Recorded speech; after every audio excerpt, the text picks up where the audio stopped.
Bonjour, ici Crypto Ali, j'espère que vous allez bien aujourd'hui. Alors, sans tarder, comme d'habitude, le prix du XRP qui se situe à 71 cents 94 en baisse de 4,3 depuis 24 heures. Les marchés aussi sont en train de descendre de 2% avec 1,6 trilliard de dollars. Ethereum, le gaz est cher, 42 GWI. Fiat League, une petite descente ici de 4 à 5 centimes, 4,54% de baisse. Très tranquille au state présentement. L'Asie, pas très occupée non plus, très surprenant. Mais on voit qu'il y a une grosse variation entre presque pas de trade à beaucoup de trades. Là. Ça joue entre 300 000 et 2 millions de trades par minute. C'est très, très, très spécial. C'est rare qu'on voit ça. Ben Protocol, le seul qui s'en sort ici, 4,83%. 51 perdants, 12 gagnants. Aujourd'hui, j'ai des nouvelles, pas spécifiquement sur XRP parce qu'il n'y a rien à dire à part la rencontre aujourd'hui que j'ai parlé hier là, avec le Aspen Security, Gary Gensler qui va parler à 12h45, puis Brad Garlinghouse, je pense qu'il parle demain. En tout cas, c'est le 3 et le 4 août, regardez Aspen Security dans la vidéo d'hier. Des bonnes nouvelles, par exemple, sur quand même des choses que vous devriez être au courant. Crypto.com qui permet les retraits de le stablecoin USDC pour les utilisateurs partout dans le monde. Très grosse nouvelle, OK? Le président de la SEC, Gary Gensler, se dit préoccupé par la finance décentralisée. On sait qu'il n'est pas neutre là, du tout. Là. Il a enseigné pendant 3 ans au MIT et il a une opinion. Et clairement, il a donné un peu comme la permission à toute son équipe de s'en aller explorer la finance décentralisée. Alors, un jour ou l'autre, si vous êtes dans ce genre de projet-là comme moi, on risque d'avoir peut-être éventuellement de futurs soucis. On va voir. Pour l'instant, on peut être tranquille pendant quelques années, je crois. Miami qui a annoncé que, on sait qu'ils veulent devenir la ville de la crypto aux États-Unis, mais là, ils vont lancer leur coin, le Miami Coin. Alors, à suivre, j'ai pas lu l'article au complet, ça vient de sortir, alors, ils vont lancer leur jeton et j'ai très hâte de voir parce que le maire de la ville est vraiment un pro-crypto et il veut absolument être la ville aux États-Unis. Alors, en lançant son propre jeton, c'est très, très hot. OK, jeton, monnaie, appelez-le comme vous voulez, vous avez compris. Société japonaise, Monex et SBI. SBI, que je vous rappelle, est le plus gros client de Ripple au Japon, publie des résultats solides au deuxième trimestre. Regardez bien ça. SBI, qui exploite 2 bourses nationales, SBI VC Trade, que vous pouvez aller voir sur Internet, et la plateforme Tao, ainsi que la branche minière SBI Crypto et le fournisseur de liquidité britannique B2C2. Allez voir. C'est le plus gros fournisseur de liquidité dans la crypto, qui est B2C2. La société s'est également récemment associée à Rippled, pas Ripple, Rippled, c'est pareil, là, c'est juste que c'est un autre nom qu'on appelle, basé aux États-Unis pour permettre les envois de fonds XRP. Le jeton natif de Ripple, bien entendu, là, entre le Japon et les Philippines. Ici, je disais un autre nom, c'est parce que j'avais en tête Ripple X, excusez-moi, c'est juste une faute d'orthographe, là, avec Rippled, là. Mais je sais qu'il y avait quelque chose qui ressemblait à ça, qu'ils avaient enregistré sur un brevet, mais oubliez ça, j'ai rien dit, ok? Ils se sont associés à Ripple, puis maintenant, le corridor entre le Japon et les Philippines s'est établi. Dans un accord, dans un rapport consolidé du deuxième trimestre de ses activités de cryptographie, SBI a affiché un bénéfice avant impôt de 41,7 millions de dollars américains, soit une augmentation de 56% en glissement annuel par rapport aux chiffres du deuxième trimestre de 2020. Dans l'espoir de tirer parti de l'intérêt actuel du marché pour les jetons non fongibles, les NFT, la société a déclaré qu'elle lancerait potentiellement un marché NFT et une plateforme de marché secondaire.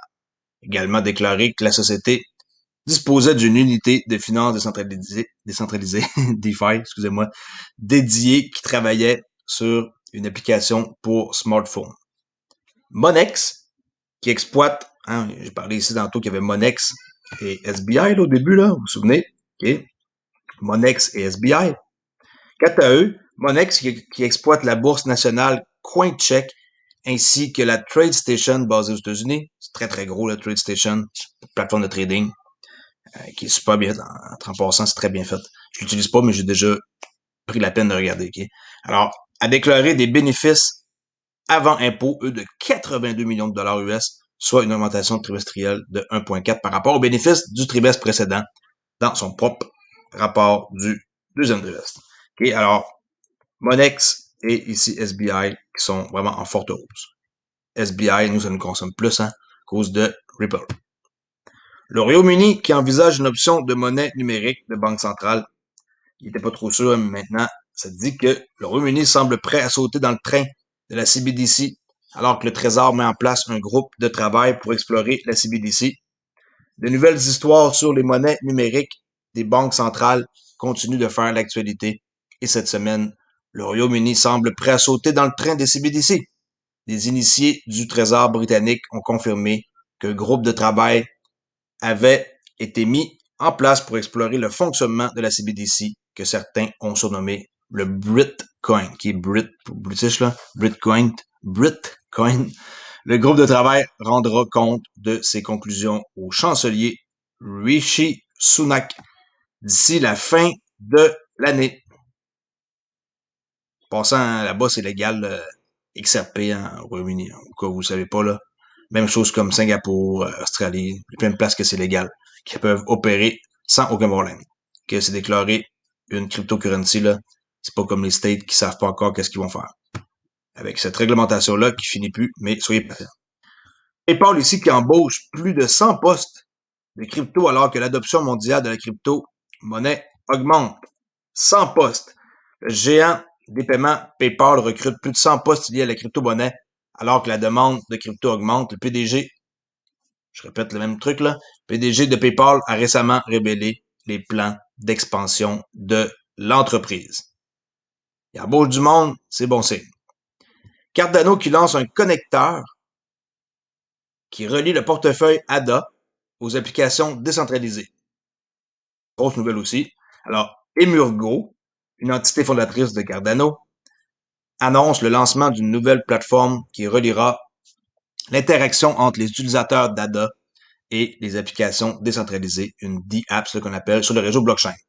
Dans un communiqué, Emurgo indique qu'il déploiera bientôt le connecteur Yoroi, qui est une application que vous pouvez télécharger là, ici, là, comme qu'on voit, là, qu'est-ce que j'ai en haut là. Et ce portefeuille, dans le fond, pour Cardano. Je l'ai déjà utilisé, maintenant j'utilise un portefeuille de bureau au lieu d'une application, là. Mais oui, Yoroi, c'est une très bonne application qui est pas pesant, hein, qui est très léger à rouler. Alors ça va permettre aux détenteurs d'ADA d'accéder à des applications décentralisées sur la blockchain Cardano à partir de leur navigateur web. Avant, je l'utilisais, comme j'ai dit, mais maintenant j'utilise Daedalus. C'est plus pesant à rouler, là, mais je préfère avoir une application de bureau qu'une application web.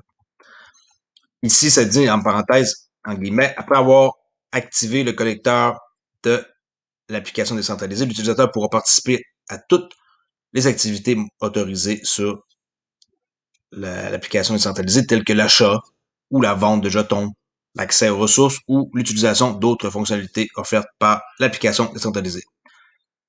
Le pont de communication entre les deux plateformes facilite la validation de la propriété data d'actifs spécifiques et peut permettre l'exécution de transactions pour l'application décentralisée. OK? Très bonne nouvelle. C'est un peu lent, Cardano, hein? Ça prend du temps, hein? C'est une semaine en branle. Ça a été long avant que ce soit décentralisé.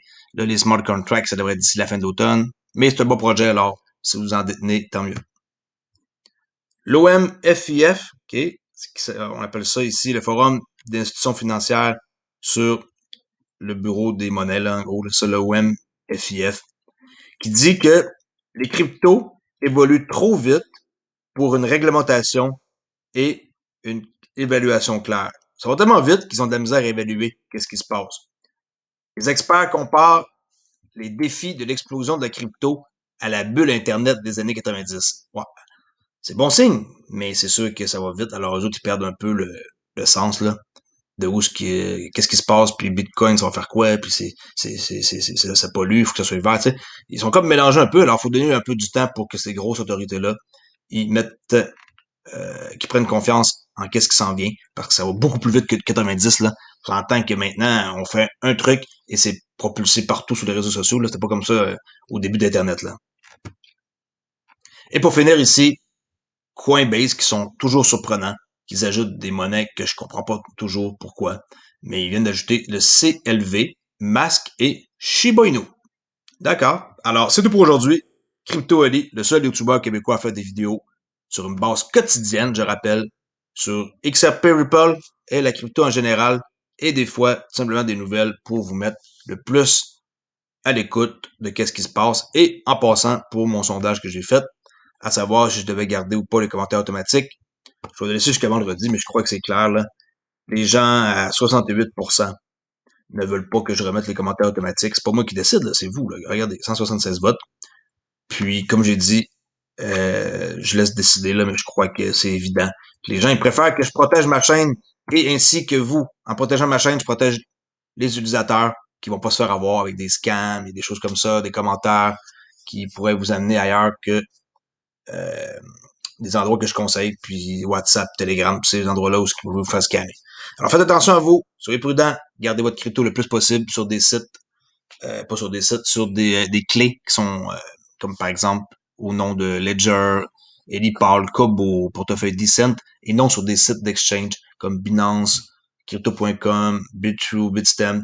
Il y a des gros risques, ok? Je dis pas que c'est des mauvais sites, mais il y a des risques. Et faites attention à la finance décentralisée parce que ça reste que c'est un produit qui est très payant, mais aussi qui peut avoir de gros risques si vous ne savez pas qu'est-ce que vous faites et que vous aventurez là-dedans sans aucune connaissance. Merci beaucoup, faites attention et prudence et de mise sur les marchés. Faites de votre mieux pour comprendre ça et tout va bien aller. Merci beaucoup, au revoir.